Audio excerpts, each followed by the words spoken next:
light is incident on a metallic plate having work function 1 ton into 10 raised to minus 20 joule. If the produced photoelectrons have zero kinetic energy, then angular frequency of incident light in radian per second. Omega ചോദിച്ചേക്കുന്നത്. അപ്പം നമുക്ക് generally Einstein photoelectric equation അറിയാം.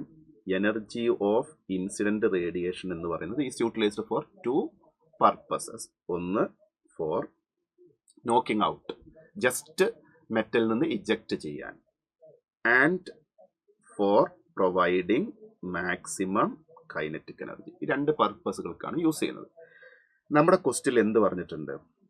ഈ കൊടുക്കുന്ന energy മെറ്റലിൽ നിന്ന് just remove ചെയ്യാൻ മാത്രമേ sufficient ആവുന്നുള്ളൂ. It കാണ്ട് provide sufficient kinetic energy. That is kinetic energy 0 എന്ന് ക്വസ്റ്റിൽ പറഞ്ഞു. അപ്പം നമുക്ക് എനർജി എന്ന് പറയുന്നത് ആർക്ക് ഈക്വലായി വർക്ക് ഫംഗ്ഷൻ. അപ്പോൾ ആ വർക്ക് ഫംഗ്ഷൻ എന്ന് പറയുന്നത് ആരാണ്?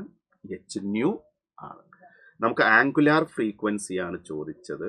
അപ്പോൾ ന്യൂ എന്ന് പറയുന്നത് ഒമേഗ ബൈ 2π ആണ് ഫ്രീക്വൻസി. ഓക്കെ, അപ്പോൾ ചോദിക്കുന്നത് ആരാണ്? ഒമേഗ. അപ്പോൾ omega is equal to 2π50 divided by ആരാണ്? എച്ച്. റെഡി? അപ്പോൾ 2π ഇൻറ്റു 50 എത്രയാ? 110 ഇൻറ്റു 10 raised to minus 20.